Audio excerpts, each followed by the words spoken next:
Dear students, अस्सलाम वालेकुम। मैं डॉक्टर जफर मीर आज आपको इस लेक्चर में ये बताऊंगा कि फील्ड नोट्स किस तरह लिखे जाएंगे और उसकी एग्जांपल शेयर करूंगा। इससे पिछली वीडियो में मैंने आपसे फॉर्मेट शेयर किया था जो स्प्रिंग 2021 के लिए कोऑर्डिनेटर ने शेयर किया था, और उसमें फील्ड नोट्स के दो कंपोनेंट हैं, एक ऑब्जर्वेशन है और दूसरी रिफ्लेक्शन है। तो आज हम देखेंगे कि ऑब्जर्वेशन कैसे लिखनी है और रिफ्लेक्शन कैसे लिखनी है। उससे पहले मैं आपको ये बता दूं कि जो ट्रेनी टीचर है वो क्या क्या चीज़ें ऑब्जर्व कर सकता है ऑब्जर्वेशंस लिखने के लिए। मिसाल के तौर पर वो कोई क्लासरूम ऑब्जर्व कर सकता है, स्टूडेंट टीचर इंटरेक्शन उसमें देख सकता है, फ्लो ऑफ लेसन देख सकता है, डिफरेंट एक्टिविटीज़ जो स्कूल में चल रही हैं उनको ऑब्जर्व कर सकता है। उसमें स्कूल की ऑब्जर्वेशंस हैं, टीचर की ऑब्जर्वेशन है, स्टूडेंट्स की ऑब्जर्वेशन है, library, laboratory, school assembly, school leadership, professional climate, instructional practices, different records वो ऑब्जर्व कर सकता है, फिजिकल रिसोर्सेज जो अवेलेबल हैं उनको ऑब्जर्व कर सकता है, और जो क्लासरूम इन्वायरमेंट और टीचिंग एड्स हैं उनको ऑब्जर्व कर सकता है। अब आपने जब फील्ड नोट्स लिखने हैं तो उसमें जब आप ऑब्जर्वेशन का फिलअप करेंगे तो इनमें से कोई एक चीज या एक से ज्यादा चीजें एक दिन में आप ऑब्जर्व कर सकते हैं। आप एक दिन में ये सारी चीजें ऑब्जर्व करके फील्ड नोट्स तो नहीं लिख सकेंगे। तो आपने जिस टाइम के लिए उस स्कूल को ऑब्जर्व करना है उसमें आपने जो है वो एक या दो या तीन चीजें जो भी आप समझते हैं कि आप ने देखनी है वो जाके ऑब्जर्व करें और उनको रिपोर्ट करें। अच्छा, इसके बाद देखें, हर रोज चूंकि आपने एक फील्ड नोट लिखना है और एक रिफ्लेक्शन भी देनी है उसी के नीचे, क्योंकि मैंने आपको बताया कि फील्ड नोट जो लिखना है उसके दो कंपोनेंट, एक ऑब्जर्वेशन और दूसरा रिफ्लेक्शन। अब रिफ्लेक्शन जो है वो भी आपने लिखनी है, ठीक है। और reflection involves paying attention and thinking about an action और इवेंट।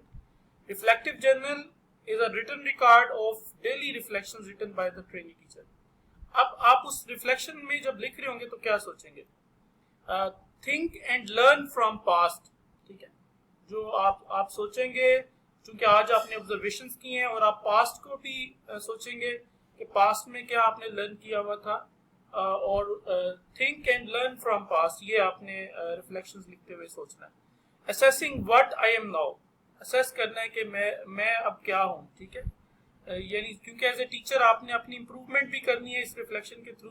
आप ऑब्जर्वेशंस कर रहे हैं और अपने अंदर भी चेंजेस ला रहे हैं, तो आपने उसको भी रिफ्लेक्शन में लाना है। Improving present and future on the basis of lesson learn from reflection, ठीक है। आपने इम्प्रूव करना है प्रेजेंट को और फ्यूचर को जो आपने लेसन लर्न किए हैं from your reflections. Identify areas in which training teachers need to do learn more, ठीक है। आपने ऑब्जर्वेशंस के बाद ये बताना है कि कौन कौन से एरियाज हैं जो स्टिल वीक हैं, जिनको आप इम्प्रूव करना चाहते हैं, और कौन से एरियाज हैं जिनमें मजीद आपको सुपरवाइजर की हेल्प चाहिए, ठीक है। या ट्रेनिंग जो आपका मेंटर टीचर है उसकी हेल्प चाहिए। जब आप रिफ्लेक्टिव जर्नल्स लिख रहे हो तो आप अपने आप से सवाल करें और उसको रिफ्लेक्शन की सूरत में लिखने की कोशिश करें। मसलन वो सवाल क्या हो सकते हैं? What had happened today? Why had it happened so? ठीक है, क्या आज हुआ, क्यों ऐसे हुआ, उस एक्सपीरियंस के दौरान या उस इवेंट के दौरान मेरी फीलिंग्स क्या थी, क्यों मेरी ऐसे फीलिंग्स थी उस इवेंट को देखते हुए। What were my thoughts during that experience? What did I think that way? ये ना सारी चीजें आपने, ये क्वेश्चंस हैं। What was the reason behind my failure to reach today's goal? ठीक है। अगर आप what kind of teacher student interaction occurred during the classroom, how can it be made more effective in future, ये आपकी reflection है actually ना। how के question, why के क्वेश्चन, ये आपकी रिफ्लेक्शन है, ठीक है।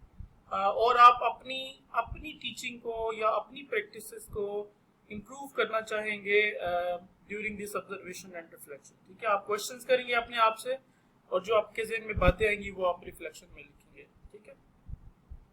अच्छा, आप सैंपल नोट देखें, फील्ड नोट कैसे लिखना है। मसलन ऑब्जर्वेशन में आप क्या लिख सकते हैं, ये एक टेम्पलेट है, आप इसको जैसे ये स्कूल असेंबली को ऑब्जर्व किया गया है तो आप एक से ज्यादा जो एस्पेक्ट्स हैं स्कूल के उनको ऑब्जर्व कर सकते हैं, क्लासरूम को ऑब्जर्व कर सकते हैं, ठीक है।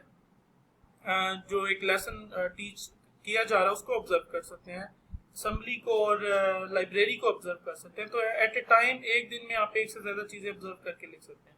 अच्छा, मिसाल के तौर पर आपने लिखा कि today on 12 August 2021 I visited the school, name लिखें, एट 8 AM, ठीक है। I observed that students were going for the morning assembly in lines. The class in charge teachers were also with them. The students were in neat and clean school uniforms. The morning assembly started on time. I observed well disciplined during morning assembly. The assembly started with the name of Allah and Harun recited a few holy verses. The headmaster gave daily message at the end of the assembly. I observed that all the teachers were remained present during the assembly. After the assembly, students walked for their classes in lines. I observed that the school environment was neat and clean. All the classes were conducted according to the timetable provided. 3 teachers were absent and their classes were conducted by the available teachers. अच्छा, ये एक sample observation हो सकती है, इससे ज्यादा भी आप लिख सकते हैं और एक से ज्यादा चीजें ऑब्जर्व कर सकते हैं। अब रिफ्लेक्शंस के आप लिख रहे हैं, I have pleasant feeling about visiting the school today.